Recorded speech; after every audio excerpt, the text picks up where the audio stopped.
Hello दोस्तों, आज हम बात करने वाले हैं फ्यूचर कंटिन्यूअस टेंस की। इन्हें पहचानते कैसे हैं?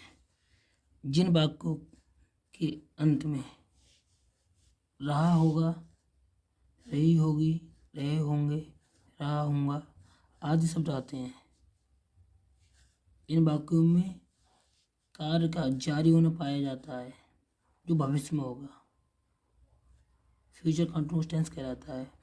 मेरे कहने का मतलब यह है, इन वाक्यों में रहा होगा, रही होगी, रहे होंगे, रहा होगा ऐसे शब्द आएंगे अंत में।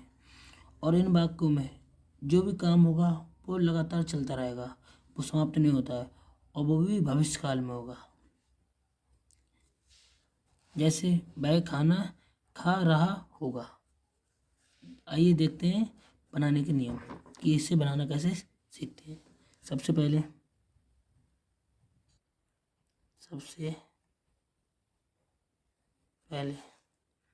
सब्जेक्ट अर्थात कर्ता को लिखते हैं। सब्जेक्ट को लिखते हैं, सब्जेक्ट को लिखते हैं, फिर बिल। बहुत से लोग ऐसे होते हैं बिल और सेल का प्रयोग करवाते हैं, पर अब सेल का प्रयोग नहीं होता है, सीधे बिल का प्रयोग होता है। इसलिए सेल को मत याद करो, सीधे बिल का प्रयोग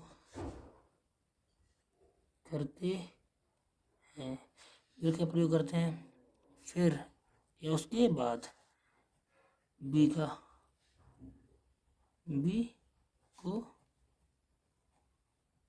लिखते हैं, फिर या बाद में वर्ब की first form plus ING. Verb की फर्स्ट फॉर्म लिखते हैं, उसमें आईएनजी लगाते हैं,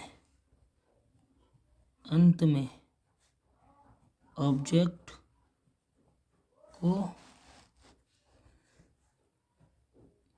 लिखते हैं। सबसे पहले सब्जेक्ट को लिखते हैं,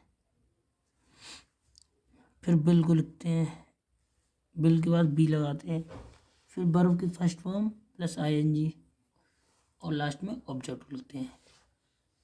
मैं रूल लिखता हूँ। सबसे पहले subject plus will plus be plus verb की first form plus ING plus object. जैसे एग्जाम्पल,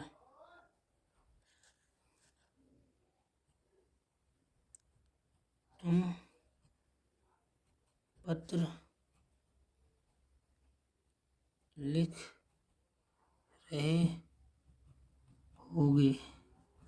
तुम पत्र लिख रहे होगे, अंत में रहा है और होंगे, मतलब लिख रहे होगे, मतलब अब भी काम लिखने का चल रहा है इन वाक्यों में।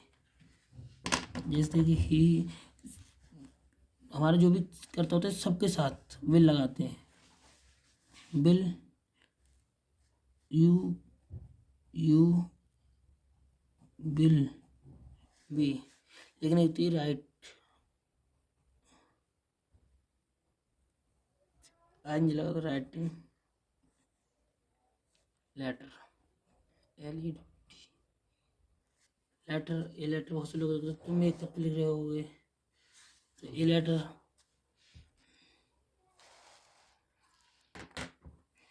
अगर हम नेगेटिव की बात करें, negative sentence,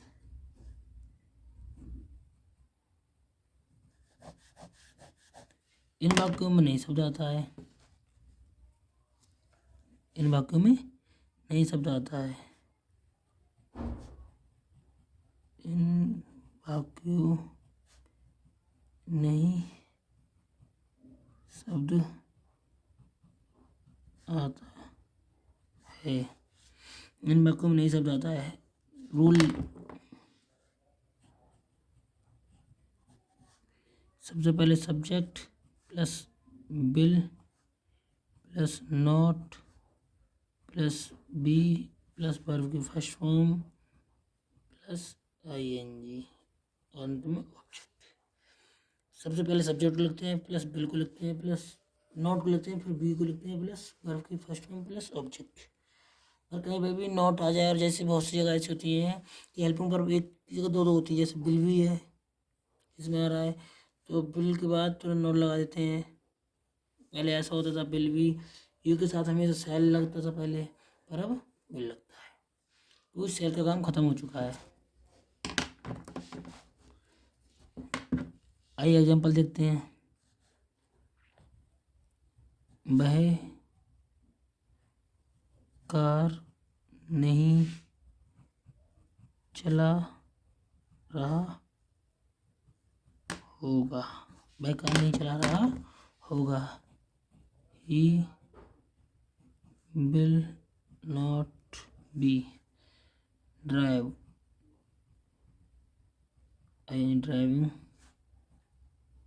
the car. Driving the car क्योंकि वह हो गया सब्जेक्ट प्लस हमारा रहा होगा क्योंकि वह कार नहीं चला रहा होगा अर्थात काम कर नहीं रहा होगा, मतलब कार समाप्त नहीं हुआ काम। तो बिल उसके बाद नॉट बी प्लस वर्ब हमारी है ड्राइव और आईएनजी ड्राइविंग द कार। अब हम बात करते हैं इंटरोगेटिव और इंटरोगेटिव नेगेटिव की।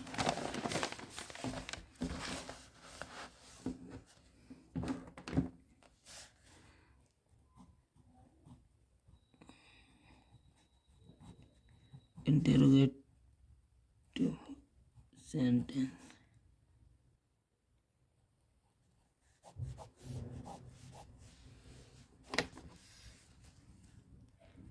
इन वाक्यों में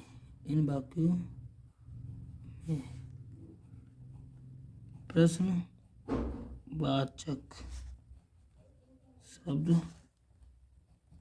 आते हैं, जिन्हें प्रश्नवाचक शब्द आते हैं क्वेश्चन वर्ड भी बोलते हैं, इंटरोगेटिव भी होते हैं, क्वेश्चन वर्ड भी होते हैं। अब दोनों इंटरोगेटिव एंड क्वेश्चन वर्ड दोनों इसी में आ जाते हैं। बहुत से लोग क्वेश्चन वर्ड को अलग कर देते हैं, इंटरोगेटिव को अलग कर देते हैं। इंटरोगेटिव में हद से ज़्यादातर क्या शब्द पहले आता है। तो आप अगर आपको क्वेश्चन वर्ड की जगह अगर इन वाक्यों में अगर प्रश्नवाचक ना लिखना है तो यहाँ पे लिख लो क्या शब्द आते हैं। जैसे पहले मैं रूल लिख दूँ। सबसे पहले जो हमारी वर्ब होती है उसे हम आगे लगा देते हैं। क्या शब्द की अंग्रेजी हमेशा आगे लगाते हैं। अगर यहाँ पे क्यों वगैरह कुछ भी आ जाए तो भाई वगैरह वो लगाएंगे अपने उसकी सबकी। अगर क्या शब्द है तो क्या की हमेशा बिल लगती है, क्योंकि अगर जो भी टेंस है उसमें अगर क्या शब्द आ रहा है तो वो टेंस के हिसाब से जो उसकी हेल्पिंग वर्ब होती है उसे सबसे पहले लिख देते हैं। Will plus subject plus be plus verb plus ING plus object. जैसे क्या वह खाना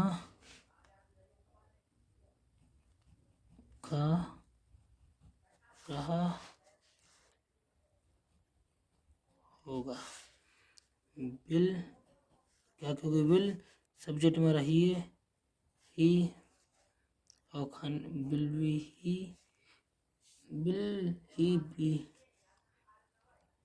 ईट और आईएनजी ईटिंग द फूड। अगर हम बात करें इंटरोगेटिव नेगेटिव तो इन वाक्यों में नई शब्द आता है। क्या शब्द भी आएगा और नई शब्द भी आएगा। जैसे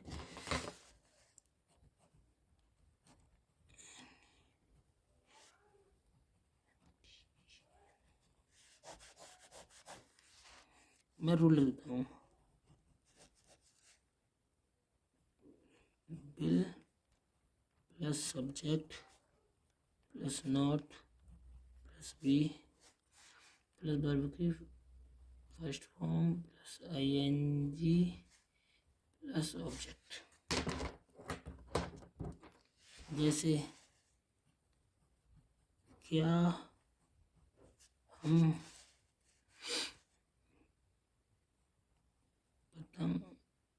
पतंग नहीं उड़ा रहे होंगे, कि हम पतंग नहीं उड़ा रहे होंगे। तो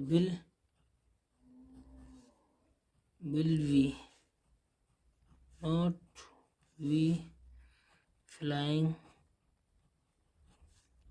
द काइट। अब दूसरा सेंटेंस लेते हैं। क्या वह कार नहीं चला रहा होगा।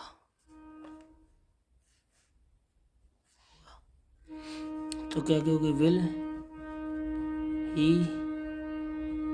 Not be driving the car. अगर दोस्तों आपको हमारी वीडियो पसंद आती हो तो लाइक करें, कमेंट करें और सब्सक्राइब करना ना भूलें। आपको कोई भी दिक्कत हो तो आप कमेंट करके मुझे बता सकते हैं। बहुत बहुत धन्यवाद आपका वीडियो देखने के लिए।